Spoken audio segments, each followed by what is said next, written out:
all these handful, a dozen or so lawmakers I worry about each day, and said every one of you should get that story printed out and send it to anybody giving you grief. Goddamn right. And Yep. we sent Andrew Breitbart down there. Yeah. Yeah, Good stuff. yeah. He's our Well, man, you know. well, it has been amazing to me the massive amount of attention.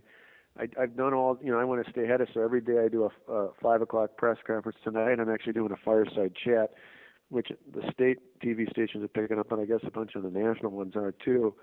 And in the last couple of days, when I do the TV shows, I've been going after Obama because he's stuck it, although he's backed off now, but he stuck his nose in here. And I said, you know, they asked me what I thought about it. I said, last time I checked, this guy's got a much bigger budget deficit than we do. Maybe he should worry about that, and not stick his nose in Wisconsin's business. But you know, we've had all the national shows. We were on Hannity last night. I did Good Morning America and the Today Show, and all that sort of stuff was on Morning Joe this morning.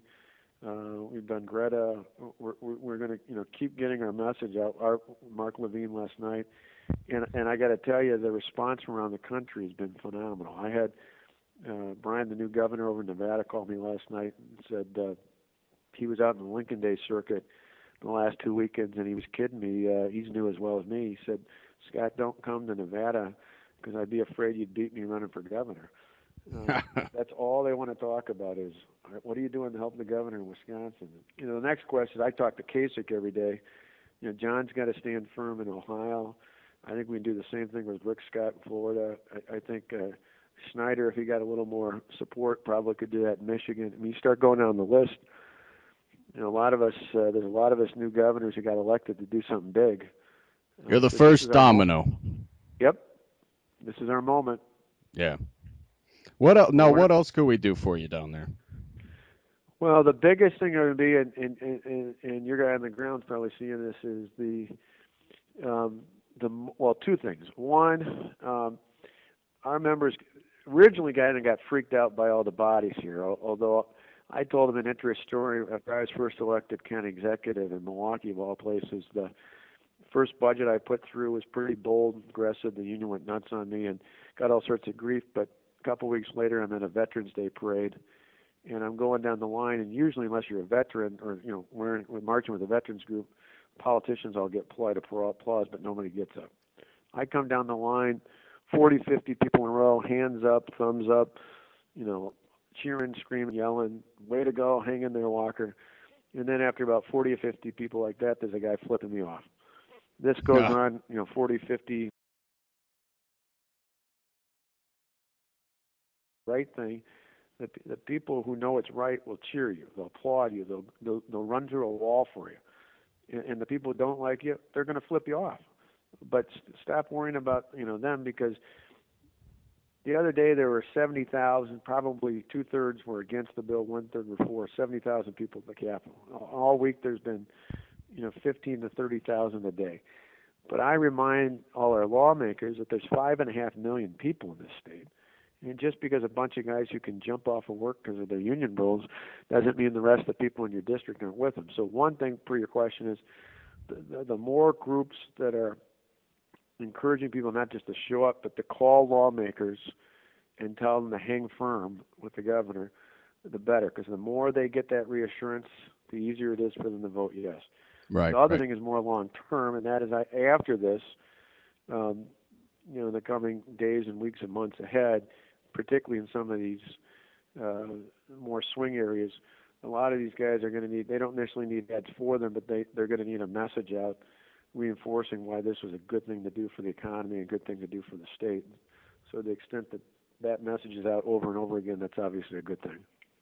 Right, right. We'll back you any way we can. But what we were thinking about the crowds was planting some troublemakers. You know, the only problem with because we thought about that. The problem with, or my only gut reaction to that would be, right now, the the and the lawmakers I've talked to have just completely had it with them.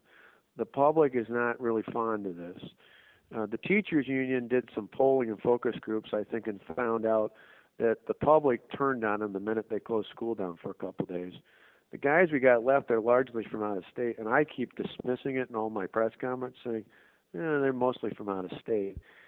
My only fear would be is if there was a ruckus caused, is that would scare the public into thinking maybe the governor's got to settle to avoid all these problems. Whereas I'm saying, hey, we can handle this. People can protest. This is Madison, full of the 60s liberals. Let them protest. It's not going to affect us. And as long as we go back to our homes and the majority of people are telling us we're doing the right thing, let them protest all they want. So that's my gut reaction, is that I think it's actually good if they're constant, they're noisy, but they're quiet, nothing happens, because sooner or later the media stops finding them interesting. Well, not the liberal bastards on MSNBC. Oh, yeah, but who watches that? I mean, I went on just morning Joe this morning, but I like it just because I like being combative with those guys. But I mean, they're off. Well, Joe's a good guy. He's one of us. Yeah, he's all right. He was fair to me. I mean, the rest of them were a little out there. Although I had fun. They had Schumer over from New York on ripping me, and then they had a little clip of a state senator hiding out ripping me. And it was almost too easy. I walked in, and Joe asked me a question. I said, well, before I answer it, let me just put out the amazing irony of the fact that you've got a United States senator from New York, a senator who, by the way, is part of a team that can't seem to balance the federal budget, talking about my budget. At least he's coming into work to talk about something, although it's mine.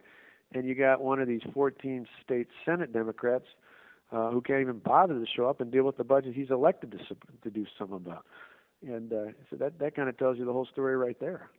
Beautiful, beautiful. But you gotta love that Mika Brzezinski. Oh yeah. She's a couple of weeks ago, I'd known Joe before, but I was having dinner with Jim Sensenbrenner when I came into D.C. for a day to do an event, and was going over to do Greta's show. I had dinner with Congressman Sensenbrenner, and right next to us was the two of them, and then their guest was Axelrod. So I came over and I introduced myself. That son of a bitch. Yeah, no kidding, huh? Introduced myself, and he said, I said, I figure you probably knew who I was since your boss was in campaigning against me, but it's always good to let them know you know what's going on. Well, good. It's good catching up with you. Yeah, well, thanks. This is an exciting time. This is, I told my cabinet, I had a dinner Monday right after the 6th. Came home from the Super Bowl where the Packers won. That Monday night, I had all my cabinet over to the residence for dinner. Talked about what we were going to do, how we were going to do it. We'd already kind of built plans up, but it was kind of the last hurrah before we dropped the bomb. And I stood up and I pulled out a picture of Ronald Reagan. And I said, this may seem a little melodramatic, but 30 years ago, Ronald Reagan, whose 100th birthday we just celebrated the day before, had one of the most defining moments of his political career, not just his presidency, when he fired the air traffic controllers. And I said, to me, that moment was more important than just for labor relations or even the federal budget. That was the first crack in the Berlin Wall and the fall of communism, because from that point forward, the Soviets and the communists knew that Ronald Reagan wasn't a pushover. And I said, this may not have as broad a world implications, but in Wisconsin's history, little did I know how big it would be nationally, Wisconsin's history, I said, this is our moment. This is our time to change the course of history. And this is why it's so important that they were all there. I had a cabinet meeting this morning. I reminded them of that. I said, for those who thought I was being melodramatic, you now know it was purely putting it in the right context. Well, I'll tell you what, Scott. Once you crush these bastards, I'll fly you out to Cali and really show you a good time. All right. That would be outstanding.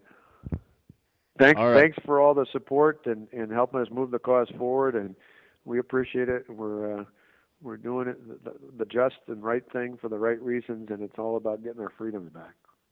Absolutely. And, we have a little bit of vested interest as well. Well, that's just it. The bottom line is we're gonna get the world moving here because it's the right thing to do. All right, then. Thanks a million. Bye-bye. Bye now.